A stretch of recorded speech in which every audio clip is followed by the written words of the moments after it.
right, guys. Hey, appreciate all y'all coming out. Pretty packed house, and it is hot. Is it hot? It's hot. Arizona's hot, but this is hotter. It's hot right now. So we are going to talk about what's something that's going on right now that's kind of weird. Like normally in May and June, we've still got like all the way through most of June, probably June 20 or so, wouldn't you say? You get that good post-spawn bite where if you find them grouped up, boy, they're going to chew. Yep. And they kind of stay on those long flat spots on the end of those points and some real kind of obvious structure. Road beds, stuff like that. Well, we had real cold weather real late this year. It was 68 degrees in the south end of the lake in May 1st. And now it's May 31st and it's like 90 degrees in some parts of the lake. So extreme changes in May have come about. It's right here at the 1st of June. And we're already, I've been telling my customers, I see a couple of them out there, I've been telling my customers, hey, we're not fishing May, we're fishing July. Yes. Because to the fish, it's July. The water's 90, 87. That's July 4th type of water temps. So that's what we're going to talk about tonight. What do those fish do when they get into the hot summertime patterns? What kind of structure do they relate to? What type of food source are they keying in on? And what are the baits that we can use to target those fish? Mike's going to start us off with the structure because he's the offshore structure man. So Mike, take it away, buddy. All right, so like Billy was saying, typically May is the whole month of May and even June, we have that post-spawn grouping of females. They cool off into that 16 to 22 foot range. They'll spend 2 to 3 weeks there. You know, we used to throw 10XDs on them. This year, anybody that's been paying attention and been fishing over the past 2 weeks, we had, for probably a first in a long time, about 7, 8, maybe 9 days in May with no wind.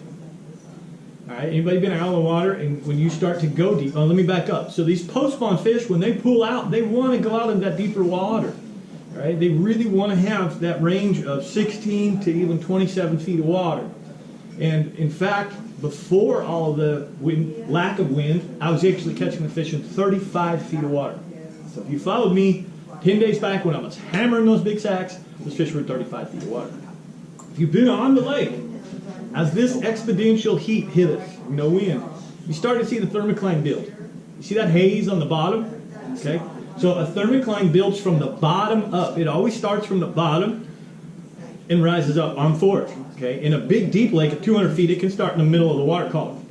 Okay? But on fork, it generally starts from the bottom. You'll see all that haze on the bottom first, and it's a foot, and it's 2 feet, and it's 3 feet, and it's 5 feet of haze. And then it actually will solidify from the bottom. So it starts clearing underneath, and a solidified thermocline in the ocean or any fresh water is about 12 to 18 inches. That's when you see that nice, fine thermocline, and the fish can be above it or below it. Depends on the conditions. Okay? It's 2 different water columns of temperature. So what actually happened expeditiously over the past 10 days was we normally don't get that thermocline building until end of June, beginning of July. Since we had no wind, super hot heat, fish are never ever screwed up. Fish are never messed up. How many of us have said that? Fish are all messed up. Cold front hit, they're all messed up.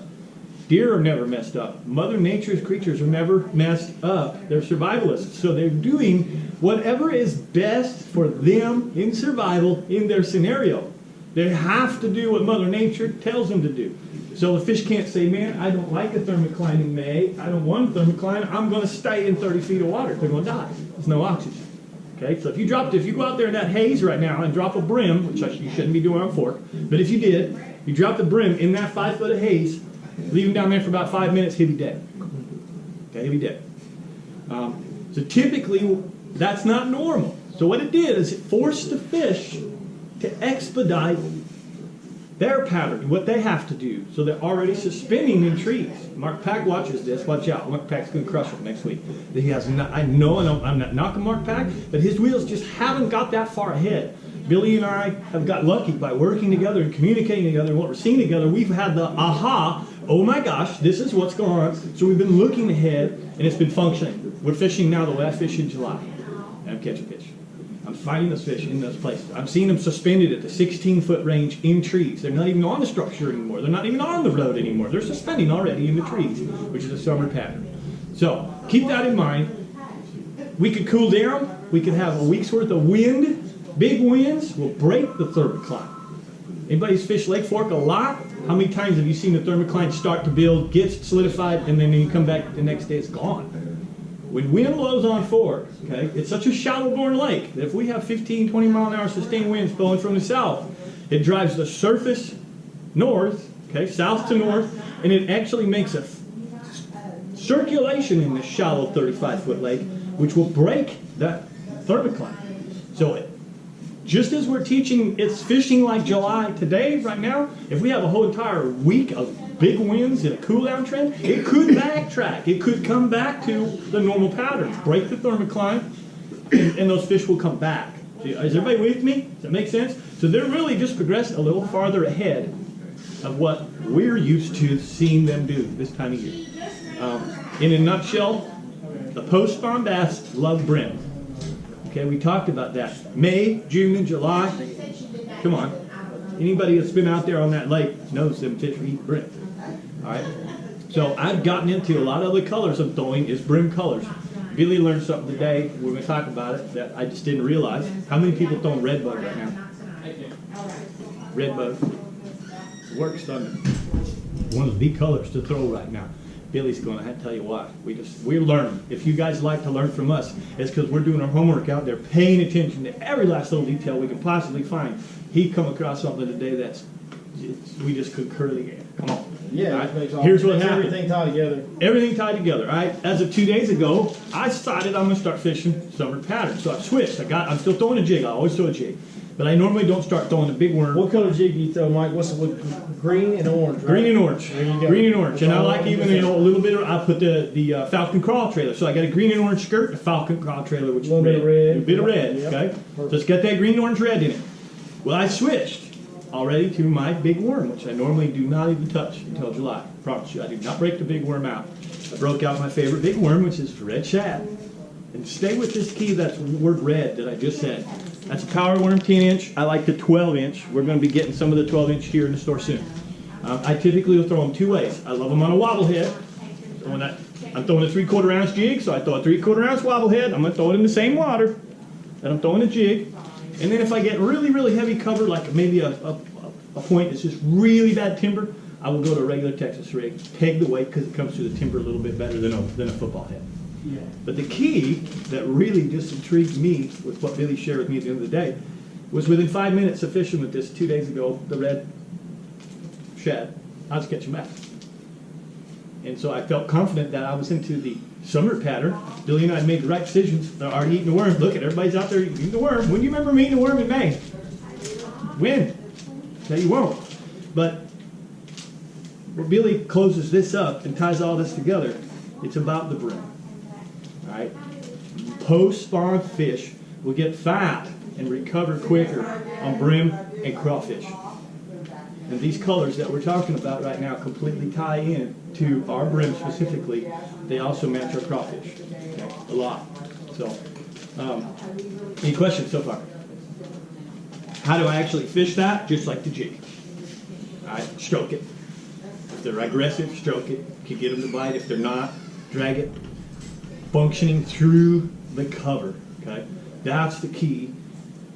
Think of a fish tank, got an aquarium, and in the middle of that tank, they've got a little wood feature, right? Where are your predator fish? Most of the time, they're hiding, right? They're poking their head out of a little corner, right? They live in that cover. So the fish in Fork live in the trees. And when the summer comes, they depend on living in those trees, which means you have to fish in those trees, not around the trees. Your bait has to go in it, through it, chunking, coming through it without getting hung up over and over and over again. Okay, the concept isn't to get hung up, frustrated, we're losing lures and losing jigs. It's equal to a crankbait bouncing off wood that gets bit, right? We bounce a crankbait off of wood. Anybody doesn't know this, I'm looking for a reason to stop crankbait. When I'm rolling a crankbait, I want every reason to stop. I feel it hit anything, stop. Let it bounce off. It gets hit. Same principle when you're fishing jig or a Texas rig through heavy cover. Every time that it has a clunk and a junk, if it loads the rod in, you get hung up, you've blown it. It's like a deer getting ready to step out and you've made a bunch of noise. So instead of functioning that bait through that cover, making a natural presentation, you got hung up in the cover. You can learn how to come through the nastiest, and I mean the nastiest of the junk with a football jig or a football head, Texas rig. It can be done, and it's done daily. Where do you put the weight on the Texas rig? Right above the worm? Right, yes, right on the head of the worm. Now, if I'm in cover, I peg it. The reason is there's no separation.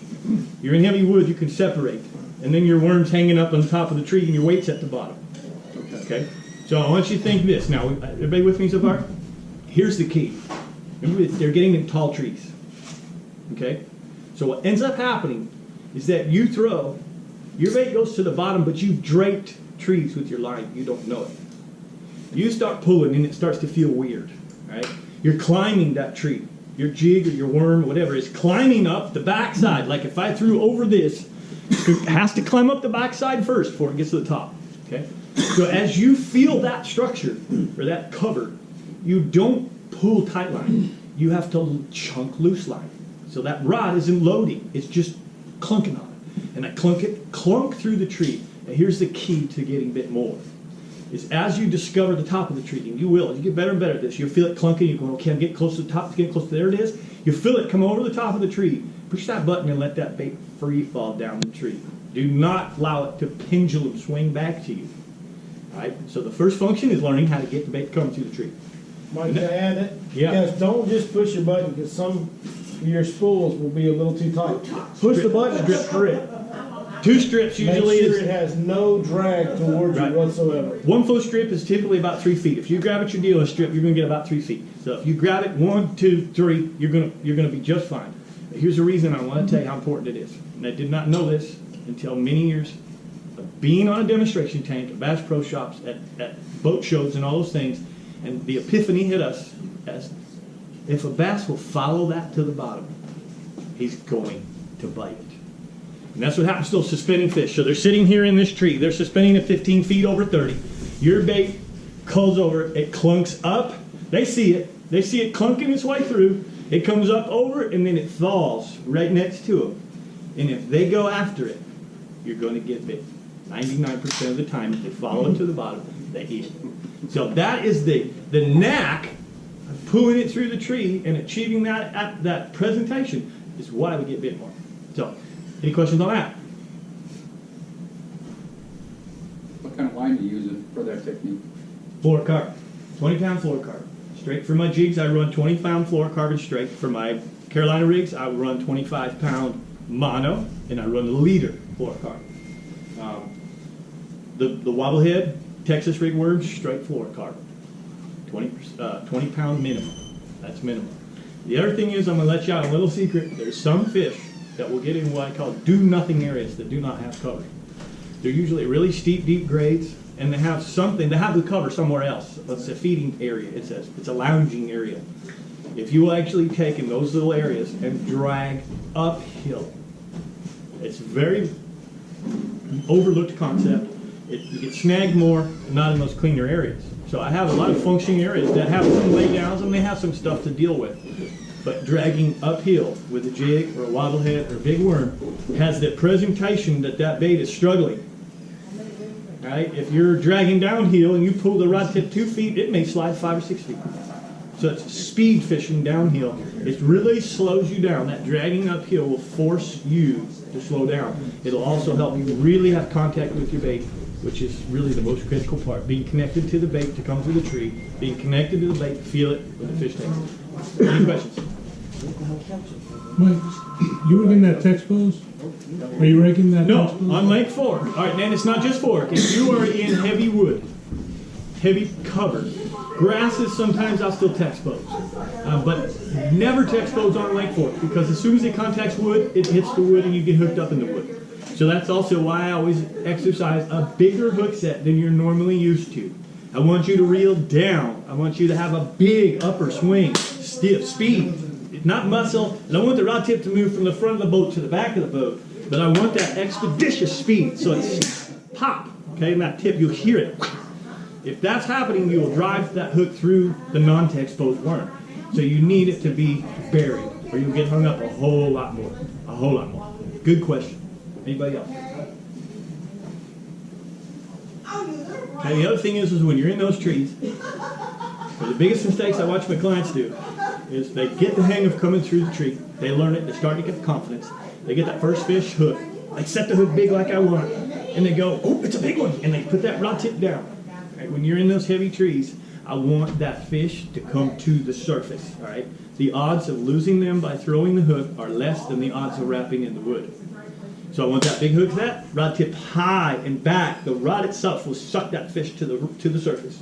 When the fish hits the surface, leave the rod high and reel.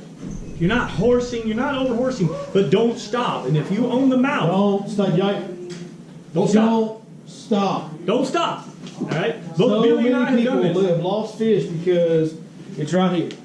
Boom, reel, and they got it real loaded up, and they stop reeling. And I just literally, instinctively, I look up and watch their rod tip. I don't even watch them, and I'll watch the rod tip start going like this, and I'll start going reel, and yelling at them. And it's not because I'm mad or I want to talk down to them, but I know what's fixing to happen if they don't get after it. Could someone do me a favor? Grab a rod off Billy's boat. I want to show something. If you would. Grab any rod off Billy's boat. I'll show you something. Okay, so basically what happens is you'll see that mouth hit, wallows. Okay? Boom. And now if they jump, they're going to come down, and it's hard to get that head. But you want to control that head. And the mouth hits the surface, the rod stays high, and you just reel. Keep coming. And all it'll do is literally go wallow, wallow, wallow, wallow the whole way of the boat. Right? But both Billy and I put a 10-pounder in the net in less than 1 minute from the hook set. Hook set, boom, here he comes, get him now. Now here's the key. When you start doing this, the man better be there with the net. Because when you got that big 5, 6, 8, 10-pound fish, when it gets to the net, if it ain't coming aboard, and you have no choice but to give it its head at that point, it's going to break your rod. It's going to pull that rod right out of your hands because you're short line. So this is very much cooperative with your partner. Somebody's got to be there with a net. I've even done it before. I've been with my clients, and I just scream, get out of the way. They're in the way, and I just boat flip 10-pounder. I have so much momentum with that fish coming, I don't stop. Just let him go. Just move. Put the 10-pounder on the deck. So it's that whole from the hook set, own the head of the fish. All right? When you're in really nasty cover. There's places out there, I'll tell my clients, hey, Clem, don't worry about it right here. Set the hook and enjoy this fish. But there's also places where if you don't bring them home to me, we ain't gonna get it. And if we get a big 15-pounder on, we definitely ain't gonna get it. You have to kick there, you know what. Right, Mark? You've been out on this lake for a long time. You know the bigger they are, the more you cannot play them like traditional fishermen want to play. Want to let them pull drag. My drag is usually set barely slip. Slips on my big hook set. So this is what I want you to see. It takes a split second. It takes a split second. I need to hold on my hand. Okay. It's literally a split second. So here's the difference. Right? If my rod is at an angle here, and the fish is pulling on it, watch how fast I just got slack. I even tangled the rod. See that? I put this rod back here high. I put this rod back here high over my shoulder. I cannot get that slack. See that? The rod is loading up enough, bending enough, that if that fish doesn't move, see how the rod picks that up? Down here, slack, gone. Okay? High rod, loaded back, and I learned this in fly fishing. Fly fishing, you don't have a reel, the rod fights a fish. You want the rod laid back with a fly rod loaded up big. The load sucks the fish and brings them home. Okay? Keep the rod high. Yeah, that's the thing, guys. When that rod is bowed up like that, it is pulling that fish to you. Like, you may feel like that rod's super loaded and that fish is digging on you. I promise you, unless it's an absolute freak of nature, if you got a half decent rod, it's bringing you up. Bringing them and to you. If you don't keep that, that's how you keep the rod in the game. That's right. If you don't keep turning this, that rod is he's going to run out of line, and he's going to get out of the game. Got to load. So especially on a jig, or a big Texas rig, or a big shaky head, anything with a big one single hook, I mean, hey. Single hook and a 3/4 ounce weight. That fish is shaking, popping. That's an enemy right there. Right, he's got a big head attached That's to an it. enemy. All I got to do is have a split second of loose line, and that thing wobbles in his mouth, and it's gone. So remember that rod up. It's a little unorthodox. I love to go to Lake Mead with 3-pound test and hook a smallmouth that's 2 pounds, and it takes me 10 minutes to land them because I have to play. Pull and drag or back reel it. You know, there's a place to play fish. Lake Fork's not the place. Okay? Any questions? Hey, Mike, so talk to me about structure, because like we said in the intro, you know, post-spawn fish tend to relate to that long, flat spot on those real obvious structures. In the summertime, they change a little bit. They Yep. get on some steeper, more subtle stuff. Yep. Tell me Okay. about that. So, does anybody know the difference between structure and cover? If a big full oak tree is out in the middle of the lake in 40 feet of water, standing tall, full limbs, all the limbs, is it structure or cover? Cover. If that same oak tree fell over the creek and now had the stump is actually making like a bridge over the creek, and the root ball sticking out on one end, and the tree end is the other end, is it structure or cover? It's both. It just became a structure like a bridge over the creek. It still has the cover, which is all the limbs and the head, so now it's become both.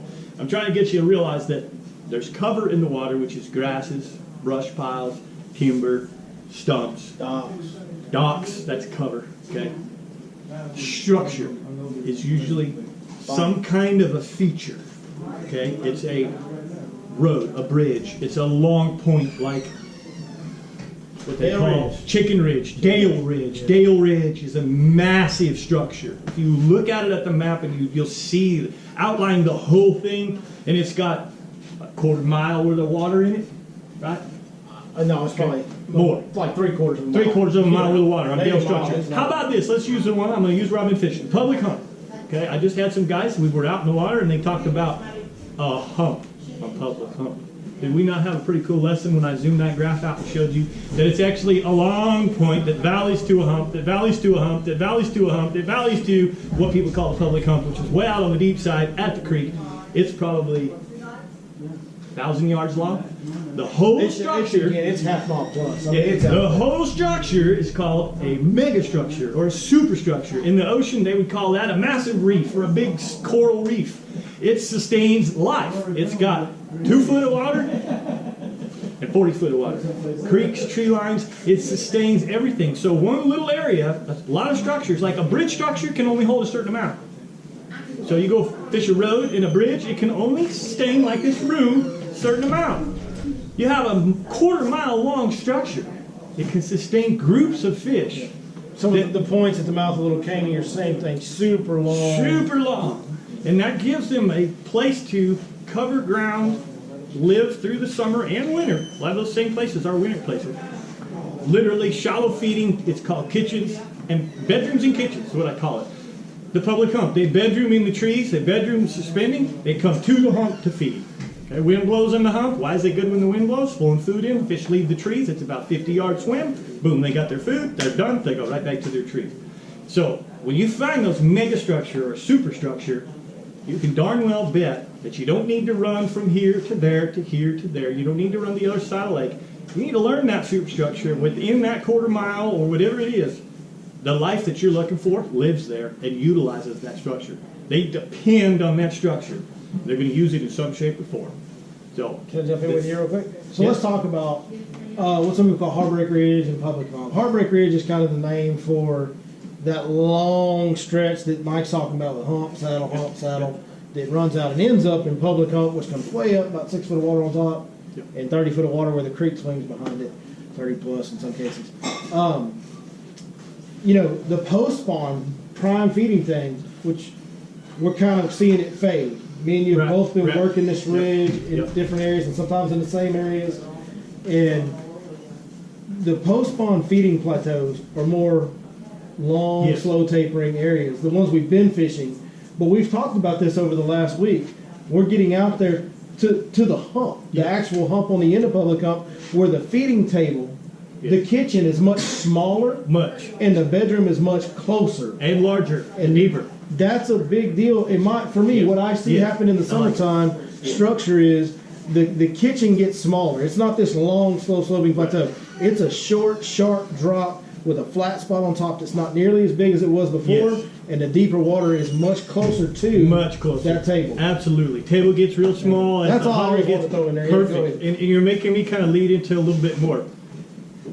You will notice, did you guys notice on that little trip when we were out that every superstructure I showed you led to spawning grounds? Weren't you with me? That was a group that I had. Every one of these long points, Little Caney Point, for example, where does it lead to? Spawning grounds. Shallow water, spawning grounds. Where does Chicken Ridge lead to? Spawning grounds. Where does every one of these structures lead to? That shallow water. It's how they move in and move out.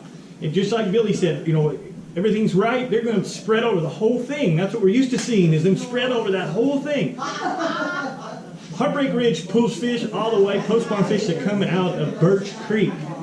It's a big enough, sustainable structure to hold enough fish. And I'm not talking about ones that are all the way up Birch, but I'm talking about the mouth of Birch. A lot of those coves that are immediately adjacent, those fish funnel right back out, and they end up on Heartbreak Ridge. It's called the public hump for a reason. It's not because of the one spot. Brian Dupelshane talked to me the other morning and he said, Mike, that thing used to line up with 100 boats.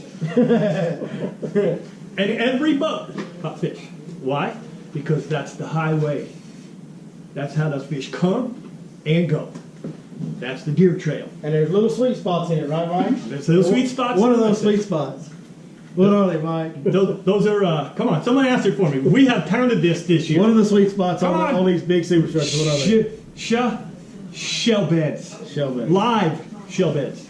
Not the dead Gunny shell. Boone. The live spots. What did Those you are feel? also, I had Gunny Sergeant John Miller the other day. That's Appreciate cool. him coming out. Hey, what did you feel when you're dragging that jig up that thing? And you can feel every shell all the It's way like, in. tonk, how about tonk, this? tonk, Two things tonk. then I'll end and I'll let Billy go. I'll- Billy I'll just let you talked go. about in the summer, it's a smaller table.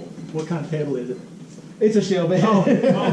Interesting. So let's Interesting. discuss that because I know we discussed it a lot. So let's talk about why that is the deal. And you know, as I come to understand it better every day, it's an interesting concept.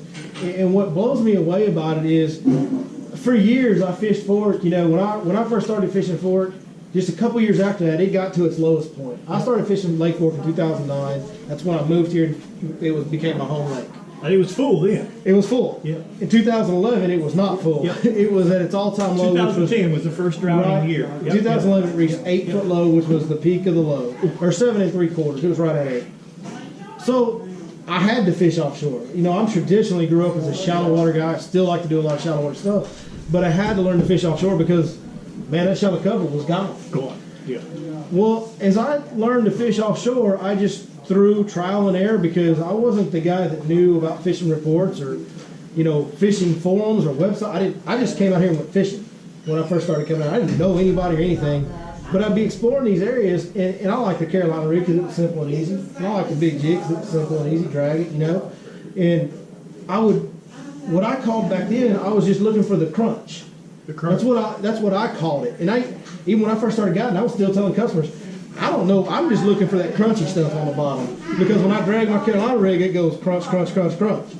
Well, little did I know, those sweet spots within those offshore structures were shell beds. And now as the shallow water shell bed has become more exposed and known about, guys, thousands exist.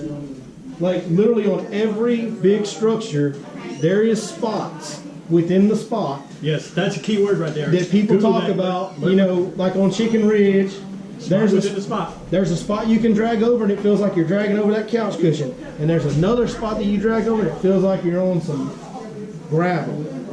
That's a shell bed. That's the sweet spot. And I've always known that's where I always get bit, but I didn't know what they were. But they're I think a lot of guys did, and they thought maybe, what is that, rubble rock? Well, we don't really have rock. Iron in Fork. ore, what is We it? don't got Yeah. rock in Fork. We really do not have much rock. That was, I It's always thought it was red clay. iron ore clay with that little bit of rock mixed in. But I that's got what it the is. shell bed that I'm concentrating on right now is actually wearing all of the paint. It's wearing all the paint off my jig head. And Sandtone makes a heck of a jig head. It's hard to wear the paint off. It's the hard ones to- out there, it's hard to wear paint off. The They're going. Sandtone's really hard to wear them off, and it's But wearing. what, let me ask you a question, because they may not know this. You're talking shell beds, Yeah. and you can feel it. Tell them what it looks like on their graph. I'll jump on that Yeah. because I've kind of, you know, I always, I'm the graph guru, and I look for a double echo, but this kid right here, these graphs do things that yeah. lots of us still need. They're not being used to the fullest. This kid right here found something even better with it. So I play up the old shucks a little bit, you know, because I am kind of an old redneck. You know, I promise you, it's funny I do all this social media stuff because I guarantee you I'm the most tech unsavvy person. I had the He last, really is. I had the last flip phone on this lake. I promise you guys. I was offering him waypoints one day, and he was like, "Never mind, I don't need. Just send me a drop of pin. I don't even know how to put It ain't waypoint in it. It's just north Yeah. and west, man. I mean, So I play up the all shucks, but you know, there's a little bit more to it than I'll lead on sometimes. And that pallet 13 is a big deal. it is. It is a big deal for finding something on the bottom. And the reason why is because on pallet 13 is the only pallet on there where the bottom is not just a brighter return of your standard color. It's not just a harder return of the yellow Yep. that Mike uses a lot, but the dirt is brown. And the arcs that you see are, you know, anywhere from red and purple and blue to green is your densest color. When I start seeing yellow and green in arcs, that's when I get excited because that's a bigger fish. The cool part about that brown dirt being different from the actual sonar return is when there's something on that dirt that ain't dirt, it's like, bing! And so you will actually see just a little, and it'll be bright green. It'll be bright green because those shells are so hard. But when you're idling uphill on one of those spots, you'll see a little tiny thin strip of bright neon green on pallet 13 on the Lance sonar, and it just shows up like a sore thumb. I'm gonna Right, make- Gunny? Check You this showed out. us together the other day, it's awesome. You're gonna really like this. Okay? Come on. Because here's the deal. We talked about spot within spot, right? The way that I've did it all my life is I'm looking for a double echo. The double echo shows me it doesn't identify the exact little. It could be a small spot. I said, okay, boy, there's a double echo. I got shell bed in here, but I still have to throw the jig, probe the bottom, and discover where is the clunk scratch. And then I say, okay, there it is. Here it is specific.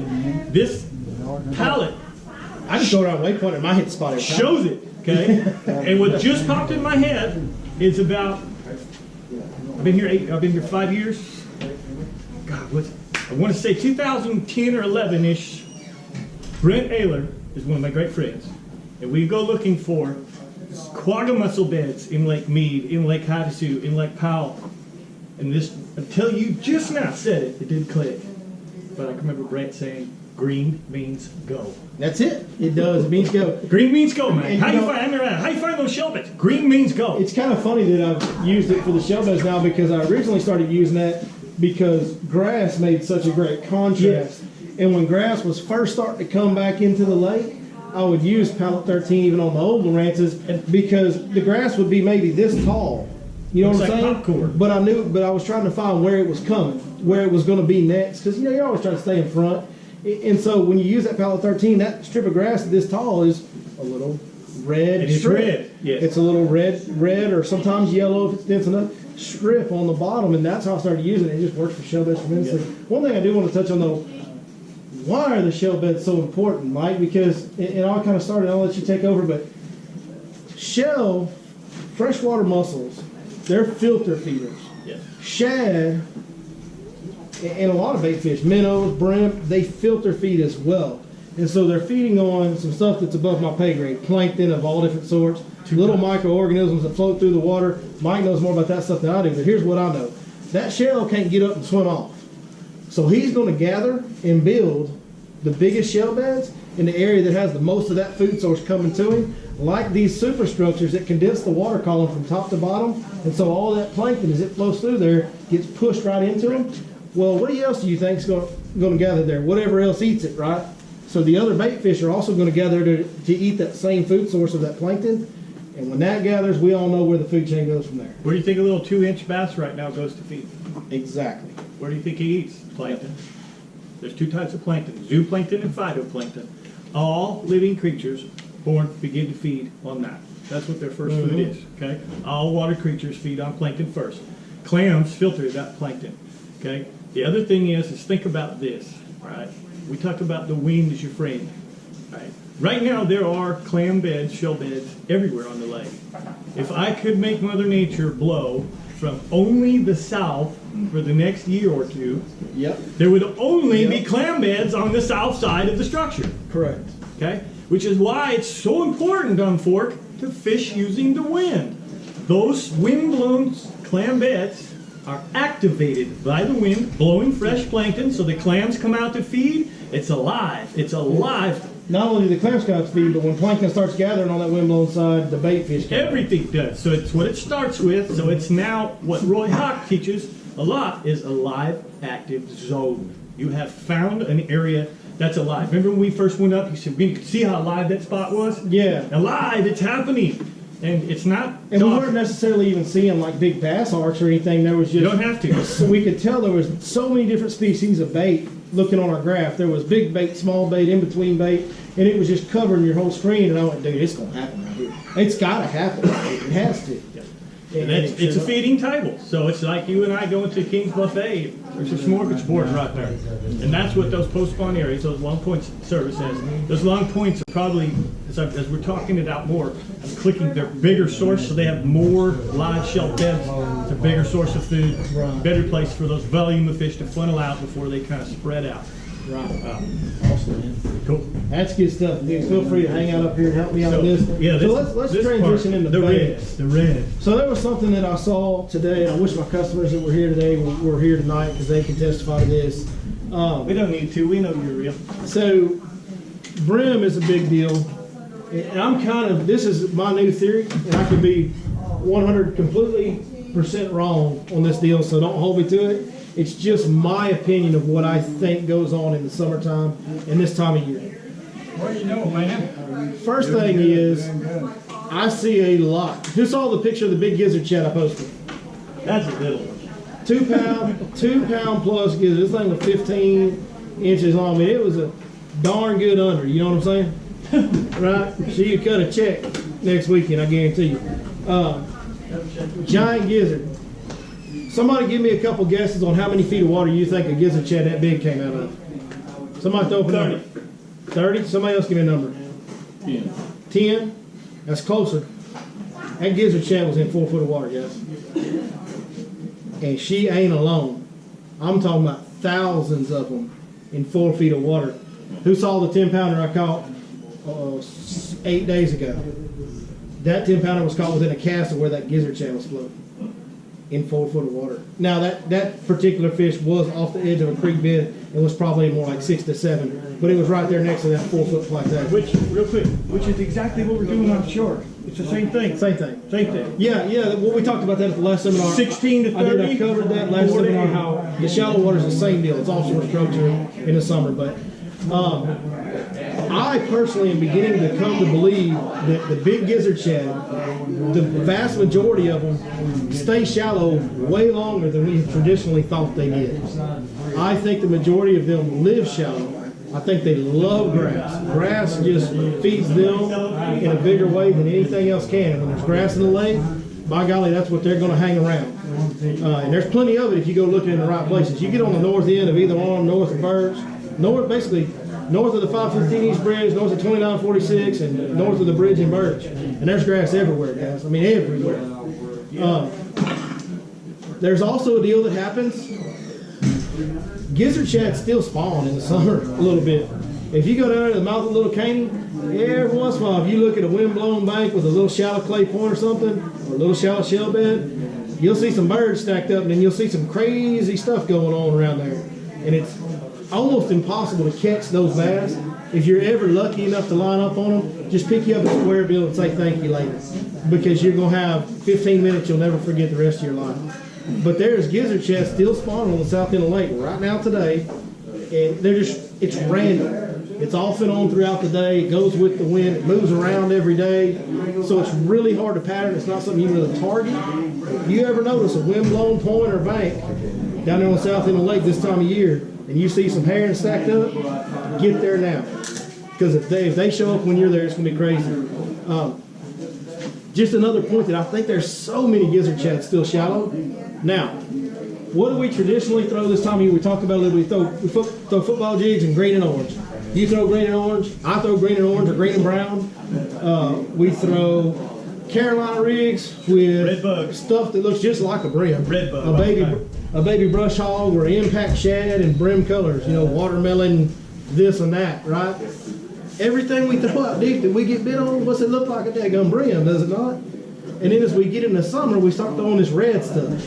Red drop shot. Who knows Eric Wright? That's the king of the red worm on the drop shot. That boy, I'm telling you, he catch 100 a day on that thing. He's bad.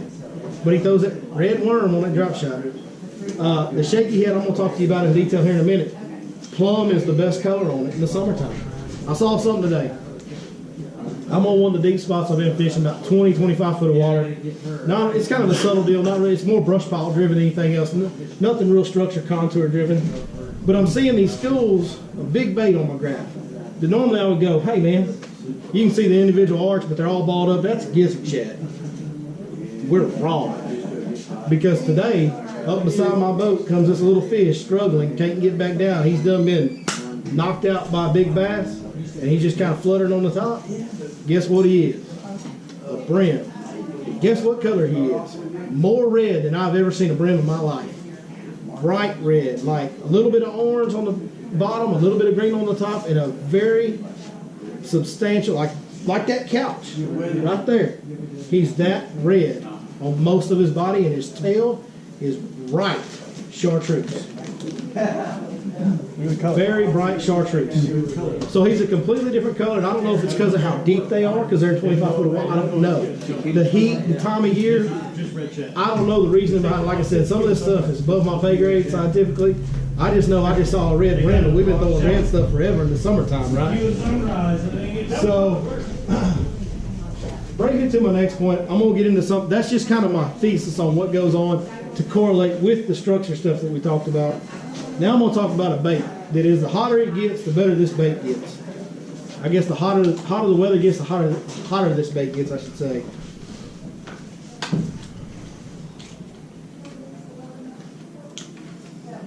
Who throws a shaky head? You might throw a shaky head? Shaky head worm? Come on. Everybody, y'all all throw shaky head worm. Don't be shy. This ain't no shy party. This ain't everybody nod your head or something. Shaky head's a finesse tactic, right? Throw it out there on a spinning rod, a little 16th ounce, little shaky head, little deal, little worm, right? Not a Lake Fork, boys. This is the shaky head I'm using. I'm gonna rig it up and pass it around for y'all to look at.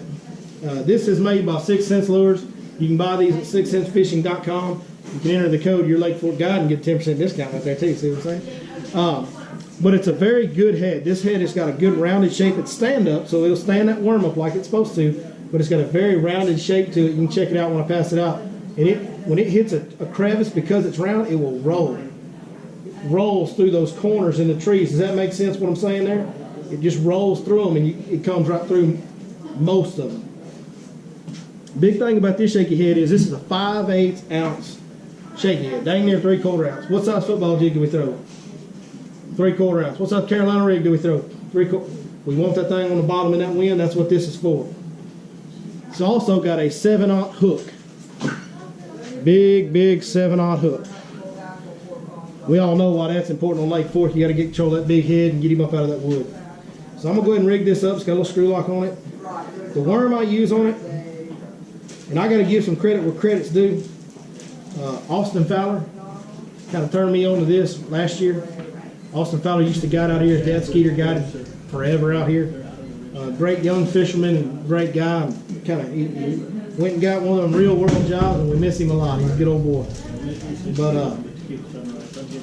I'm using a Zoom Mag trick worm on here. Zoom Mag trick worm. I know we differ. We think a lot alike. We do a lot of the same stuff, but we differ a little bit. I do Texpos, guys. My personal preference. I want as little meat between me and that fish as I can get.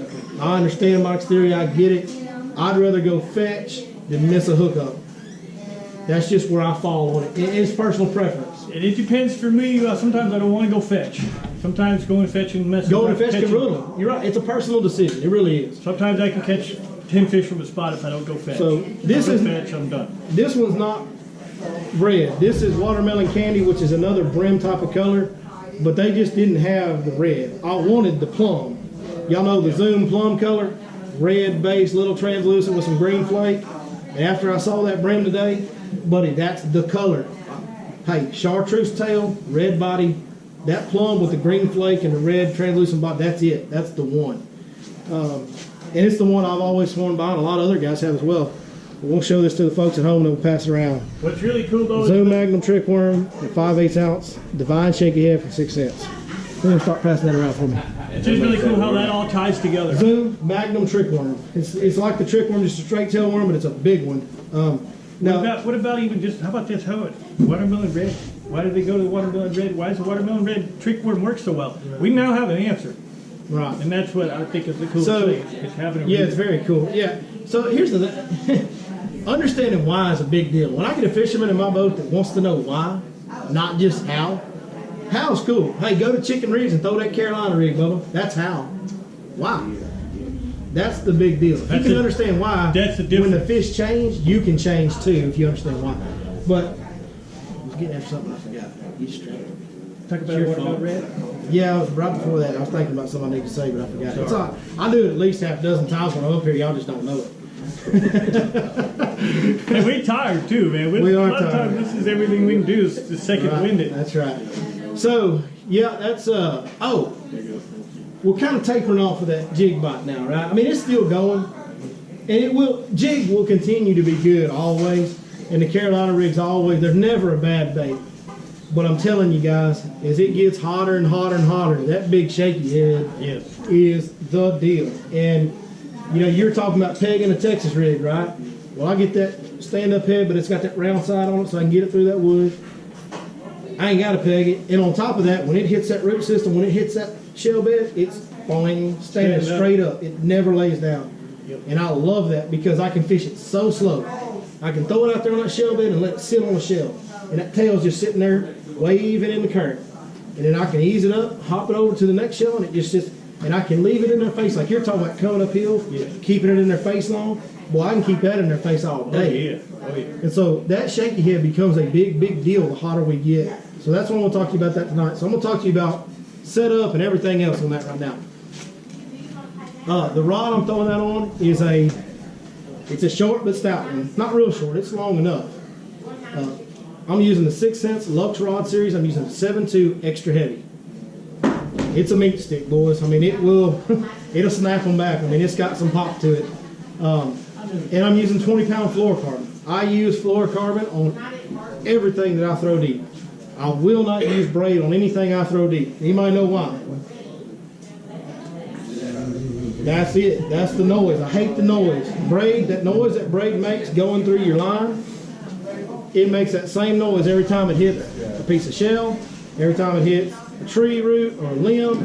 That wispy noise that braid makes going through your rod guides happens under the water. Have you ever had your head underwater and that boat go by 1,000 yards away? Noise underwater is loud. So that braid is no-go for me in deep water. The only time I use braid is when I'm specifically fishing grass or pads, some type of vegetation. It also will cut grooves in the soft wood and hang you up more. You know, if you kind of got yourself in a bind over a couple limbs or a couple branches and you're putting some force on it to try and drag it over, that braid will cut into these old soft trees out here that have been in here all this time, and then you hung for sure. And that stretch. Yeah, there's no stretch to it. It's just going to dig right in and slice it right open. So that's the reason we don't use braid. Cover the rod, reel, high. Anytime I've got a bait that I'm dragging, I want a high-speed reel because I'm not moving the bait with my reel handle. The only time I need to move my reel handle is when I'm picking up slack or when I'm trying to catch up to a fish. If I'm trying to catch up to a fish, I want all I can get. So at least 7 to 1 is what I prefer. You can do it with 6.3. 6.3 is a pretty fast reel too. You know, some of them now are 8, 9, whatever. But I mean, 6.3 is okay. 7's what I prefer. 8's even better. The technique for it's really simple. You know, once you've got your spot figured out, you got your location where you're going to throw. I like to face into the wind so I can control my boat better. When I have customers, I try to get off to the side of the structure, facing into the wind, and let them throw. Now they get that bow in their line, but at least they can hit the whole structure, and that's just kind of how you have to do it. Or I'll face into the wind and have them throw downwind off the back deck if that's a feasible option. Sometimes it is, sometimes it's not. Long cast across the structure, let that shaky head go to the bottom. When it hits the water, start stripping line. You want it to fall straight down so we don't pendulum like we talked about earlier. Once it's on the bottom, I literally just want to ease up till I feel it. And you'll feel the weight on that 5/8 ounce. You'll feel that shaky head. Once I feel it, I just want to hold it there for a little bit. And then I'm going to slowly drag till I feel it catch something. Because we're fishing what? Shell, right? Or trees. Either way, we're going to feel a root system or we're going to feel a shell bed. Once I feel it catch something, I just want to give it up. Just a little hop. I just want it to hop. I just want to try and pick up on it. Hop it up and over, let it fall and stand straight up again. And just let it sit there on a tight line. Don't let your line go slack. Just hold where you can feel a bite if it happened. Just let it sit there on tight line. How are you finding them bunched up? What depth mainly? So that changes a lot with the speed of the water temperature climb. That has changed a bunch in the last 10, 14 days. Before all this, when the post-spawn bite was going on, it was like 20, 22 on those long flat points, and that's where they were. Now it's been everything from, they went down to like 30, and then they went up to 15, and then I think I'll say this. What I want to find, because most of the fish are somewhere between 15 and 19 foot in the water column. Now a lot of them, and I mean probably most of them, are suspended over 20 to 25. Okay? So they're in 20 to 25 foot of water, but they're sitting 15 to 19 foot down depending on what spot you're on. The very few select spots where I can find that 16, 17 foot of water that there's fish on it, because most of the time when you drive over the crest of the structure in 16, 17 foot of water, there's nothing there. But if you find a few, there's a few. If you find the spots that have 16 foot of water and have fish, might as well show them, right? Yep. Might as well show them. You know what's really cool about this while he's looking for the picture is this is stuff you can get from your sonar by studying right off the bat. You start idling out of here, Lake Fork Marina, and you see all that suspend. You see that life cycle sitting in that 15, 16 foot. That's what made him see it. He said, "Man, if I could just look at everything suspended. If I can just relate, Go have over the that structure we relate." were fishing in 20 plus and they're up in 15. Now I got to find the crest and that depth. You to find see fish. that on a daily basis. So Yeah. before you even have spent 20 And it can minutes out change there. daily this time of year. Absolutely. So It's a key strike zone. show the folks at home, you can see those fish. If you look at the numbers over here, those fish are sitting right in 16, 17 foot of water. Guys, if this starts to fade out, just tap it and it'll light back up. But you'll see I got some fish right here that we found today that were in right at 17 foot of water or so, but they were on the bottom. So once I found that, because that's where my fish had been suspended, once I found one of those crests, one of those flat spots that had them on there, hey, I literally went like this and went, throw behind the boat. Hey, and if you here in a minute, when y'all are done, I'll scroll left and let y'all see the double. 7 pounder and a 5 pounder like this. They both hooked up. First cast. So yeah, when you find them like that, you're gonna catch them. And I don't think it would have mattered what we threw down there today. They were ready to go. But so that's to answer your question. That's it. Now, when I can't find them, and all I can do, brush piles become a big deal for me in the summer. And that's another thing that little round-headed shaky head is great at, is getting in and out of a brush pile. That slender worm and that round head will just slide up and down, in and out of the brush piles. Brush piles are a big deal when fish want to suspend. And you can probably guess why. 20 foot of water, brush pile's 5 foot tall, and they want to suspend in 15 foot. That gives them an ambush point and a food source to feed on that's in the zone they want to be in. Because now they're suspending in 15 and that top of that brush pile at 15, and they got bait in there and they got to hang out around the edge, and something messes up and comes out, they got them. A lot of times I'll do that with drop shot. Because it does great. slide right down through there. It's a drop shot's great. A drop shot's just I can't. Don't talk to me about a drop shot, Mark. I can't. I just can't. I don't know what's wrong with me, what it is in my brain. I just can't go there, man. You know what I mean? Like I would literally rather take that mag trick worm, put a full nail weight in its head, a little bigger wacky hook, and throw that out there. I can't stand a drop shot. Can't help you. I hate it. I don't know why. On Fork, I have a St. Mark. I have a hard time going to a sissy little drop shot. I call it Bubba shot. So I do it with 16-pound test and big worm. I'll drop shot. You know what? I drop shot at 10 What inch got worm. me on that is a lot of the guys I'm fishing with be fishing like what he's saying. That's some of them fish that were down on that spot. And That's the I'm first guy. smoking them. Yeah. You'll catch more fish. And I've caught on Lake Pleasant. I watched the guy today catch like an 8 pounder right in front of me on a drop shot, and I literally 30 minutes before that had told my customers, I can't throw a drop shot because I feel like I'm not fishing for a 10 pounder. So and then you catch an 8 pounder right in front I of me. caught a 12-2 on a 4.5 inch robo worm morning dawn in Lake Pleasant. 12-2. 6-pound test line. Took forever to land. Yeah, I'd like to see you catch a 6 pound test. Yeah, you can have it here on Fork. So, You know, it is true what you're saying. You do catch the bigger fish the way you're saying. I have caught big fish with the drop shot. They do catch big fish. There's no doubt. 5, 6, Yeah. 10 pounders. But you don't You go just out. have to work them like Here's the hell. thing: you're not going to go out on a daily basis and catch a 30-pound shad drop shot. Absolutely. And you can have 2 or 3. I've had out of the past 9, I think 6 of them have been in the 25 to 30 pound range, throwing the big stuff. And sometimes it's done in 35 minutes. Yeah. 35 minutes. Just hammer. ESPN ain't got nothing on Lake Fork when it comes to 30 for 30. You know what I'm I had saying? an 18-year-old boy yesterday shaking. By his third picture, he is just trembling. His dad says, "You all right?" He said, "Yeah." That was the expression. "Yeah, I'm great." You know, I mean, just shaking. It was so awesome. So, I That's thought like a what shot. Pac said, like you said with Pac. Basically, all he goes for is big. Yep. He does. He's a home run He doesn't hitter. do drop shot. He ain't interested. No, he's I'm kind of not either. You're right. You know, that's just kind I'm just saying, unless a guy me really and said, Pac, "Hey, I we wanna eat catch big fish." and we swing big. You know, I'm not on Pac's level. Please don't take that way. I don't know. But Very client oriented. So sometimes if they're chewing at the bit, I'll say, "Hey, do you need to catch fish?" We can go drop shots from bus piles. I do have 2 drop shot rods in our boat. We'd hardly ever break them out. I don't put them in the boat. I'll actually have a secondary set of drop shot rods that I had real time make rod time, and I call it Bubba shot. You know, I'll tell you guys. And now I literally will drop shot a full brush hog. I drop shot a 10-inch power word. Now we're talking different. Last Sunday, I'm out fishing with a friend of mine. He's not very good fishing. Catches a big 8-pounder. He's my people. Huh? You say he's not a very good fisherman. I say that's my people. Well, what I'm saying is, I was helping him, and you know, Yeah. he's got all this stuff in his boat and everything. I'm trying to move around, Yeah. and I was drop shot. Yeah. I was using red boat. I was throwing it out, and I was working it. Another one was hit.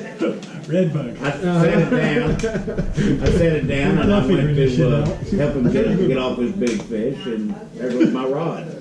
Yeah. There you So, go. so I dumped that thing, and now I got a dobbin rod and a taking rail, and I'm trying to get down and get it.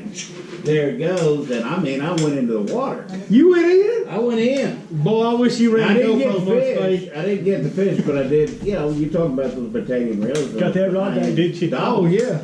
Yeah, that's worth a pretty I penny. can't believe you went in the water. It only $1,000 there. And you went one after that rod and reel. And I looked at it and I said, I worked hard for my money. I'm gonna tell you what. Somebody threw $1,000 in water. I'd dive down for I it. can go You know, back. heartbeat. Yes, sir. I did get the rod. Especially this time of year, Yeah. bro. You know, and it was, but we were catching. Did you fish. get the rod? Yeah. Great. Yeah. And it was worth it. There you go. That's Hey, good. man, let me say something about that drop shot. When it first started, that everybody kept saying spinning reel, light line, little bitty hook. No, that's why I didn't like it. So I said, that ain't big enough hook, man. And I use 15-pound fluorocarbon Right. and bait cast, and No. I catch them. Absolutely. When I do drop But- shot, I use a 3/0 thin wire Yeah. EWG hook. I use Yeah. about a 1/2 ounce, 3/8 ounce weight. Yeah. And I use a bigger one. I'm the same way. I mean, Yeah. I do it. Don't. I'm up here. You know, we're cutting Right. out. When I have to, I do it. Right. There are And times we got to revert. Oh, to it. yeah. But it's when I have to. You know what I'm saying? yeah, and I'm a trick lure freak. Don't think you can't trick lure it down there. Oh no, 15, that's the 20 one I use. Hey, my So- people. Oh, they're all my people tonight. Yeah. That's awesome. So drop shot ain't all light little bitty. No, I'm 4 with inch. you. I'm with. No, yeah, I do it on a bait caster. I mean, I set the That's hook right. on. You know what I mean? Yeah, I'm I with you. can't I do want you to spinning try reel. something since you already do it. Sir? I do 16-pound tests. They call it Bubba shot. But I want you to try a worm that you're really going to like. Okay? It's Okay. made by Gary Yamamoto. It's called a cut tail. That's the next one. But you want the 10 or 12-inch cut tail. Okay, Try drop shot in that. okay. Yeah, that's a good one. I was gonna say the cutter worm by Strike King, the same thing. Same thing. Same thing. Yep. Hey, any questions? I mean, we kind of opened it up. We got loose with it like we usually tend to do around here. So, yes, sir. Okay, now you look at it. No, Look wait, at the he's map. not allowed to talk anymore. Oh, what? Do you see what he showed to me?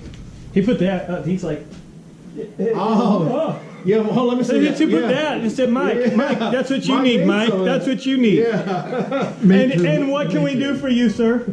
Yes, sir, Mr. Clinton. What you got, Bubba? I love this guy right here. You're looking at a map, Right. of Lake Fork. Mhm. You see a stretch maybe 100 yards long, and it's 12 foot in depth. We'll call that a ridge, right? Okay. Would you fish that whole ridge? Would So, you fish something like that? Let me clarify without- that. It's without any a cover 12. on? It's a 12-foot peak, deep water drop offs on both sides. Well, just say there's say it's a fairly some lines are fairly separated. Yeah. It's kind of a slow tapering deal. Yeah. Well, I'm gonna tell you, Here's the big deal. Mike touched on this earlier, and I actually had this conversation with my customers today. Right? It's always funny how we end up on the same page on things all the time, but my customers today, they wanted, they were pre-fishing for the Skeeter Owners Tournament next week. So we were looking at a bunch of stuff. Well, we went and they wanted to show me something that they had found by accident last year at the Owners Tournament. And so we go over there in spot that I feel like I've been to just about everything out here at this point on this lake, and I've never even thought about fishing this. But it is. It's a long point, runs out to a creek channel, and it goes shoo, and I'm like, man, this thing looks good, and there's some bait on it, but there's no bass. No, and I went around it and looking there's no bass. Here's the deal. That point, that structure was kind of tucked away, and it was at the mouth of a small pocket. How many fish is that going to hold in the springtime? Not that many, compared to a ray or a dale or a birch or a whatever. Critical. Here's the deal. What kind of source of fish are relating to that? So if I had something real subtle that was like 12 foot on top, but it had slow sloping sides, it was just kind of a peak plateau. Hey man, if that's at the mouth of birch, I'm in. You know what I'm saying? Source. But if that's in front of Moccasin Cove across the way on the 515 bridge, perfect. No, I'm good. I don't want to. Perfect. If it can be subtle and hold fish, if it's by a source of fish. Okay, and then a little more direct to your question. You're looking at a map. You're not even on a lake. You're at the garage looking at a map. And you've seen that little contour separation. So you realize that's actually flat. And so it's wide. And then the immediate contours, if they're piled up close to each other, then yes, that's a ledge. So you see like you got 5 foot, 6 foot, 7 foot, and then all of a sudden you got some space, and then 8 foot, and then 9, 10, 11, 12 on your contours. Okay, let's take So it's a little flat with a ledge. Okay? So did that That's answer the much question? more. That's much more intriguing to me this time of year than one of these hilltops. Sure. Slow sloping. Now, in May, in normal May situations, I like them hilltops, the slow sloping deals. I was just going to add one thing too. What changes it is when the water's dropped. So what you'll find is that the more slope grade, when the water drops, the more movement the fish have to make. So when the water's dropping an inch or two in lakes I came from, they drop a foot a day. They get up against steeper and deeper. When the water's dropping, because they don't have to change as much. Follow 1 inch off the lake doesn't hardly change anything on steep. It changes 1 inch. But 1 inch on a shallow flat can retract a lot of water. So when you see water dropping fast, key into those more One more steep thing to add into that as well. When we talk about bedroom, kitchen all the time, well, the bedroom's out there in the deep water. That's the bedroom, Forest. right? Well, if it's a slow taper, that bedroom's a whole lot further away than it is if it's a sharp drop. If it's a sharp drop, the bedroom's right here and the kitchen's right here. Great point. And not only with the water dropping, but as the heat, as efficiency becomes more important to these fish. They're a cold-blooded animal, so the hotter it gets, the more energy they burn to feed. So they have to do it more efficiently to be effective.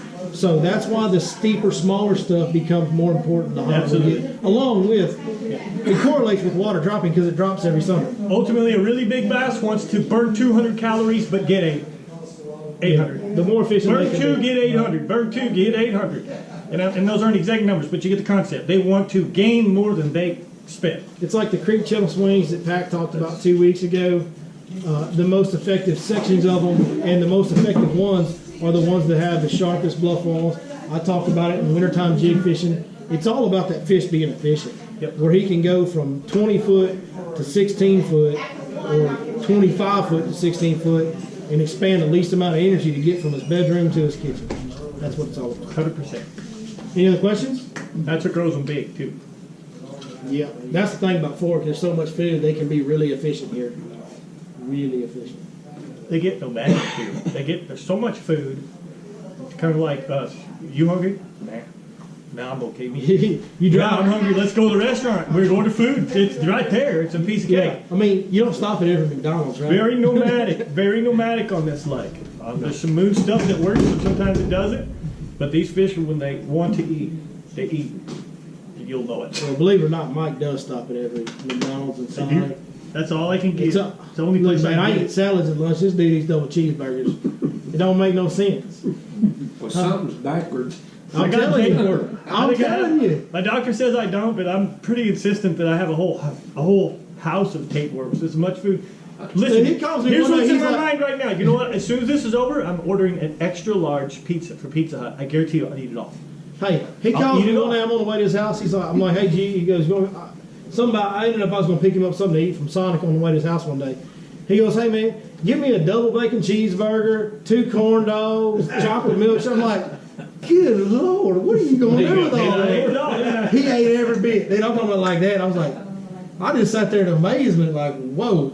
I guess someday when I'm 80 or 90, I might appreciate it, but I've been too skinny all my life, and You talk your I way can't out do of a a lot of doggone dinner thing about invitations. it. I went when I was young. I was probably in my 20s. There was a place called U.S. Swimming Fitness. And they had a 6-month program of $700, guaranteed to put 20 pounds off you or on you. And in month 3, they gave me all my money back. So you're the first and only and ever. Get out of here.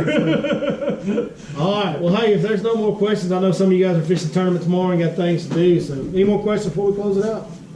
Hey, thank you to Lake Yes. Fork Marina for hosting. Yes, sir. Thank you. No, thank you, guys, man. We appreciate y'all Thank so much. you, young man. 2 weeks. Hey, bring that up Catch here. that? Come here, buddy. Yeah. Hey, come here. Come here. Come here. Show it on that phone. camera. Show it on camera. Show all the it on folks out camera. there. Look at there. What's your name, bud? Tucker. Tucker. Show them right there. There's people watching right there. Look at that. Tucker, what you got there? Let me see. Boy, that's a good name. Hey, Tucker. Is that your biggest I bag? got a little something for you. I'm gonna give you a little Want some package worms? today. Okay, that's for you. All right, buddy. That's for you. Big round for Tucker. Come on. Thank you. All right, hey, appreciate y'all coming. Thanks for watching. We'll see y'all next time. Y'all get ready to see you 2 weeks from now.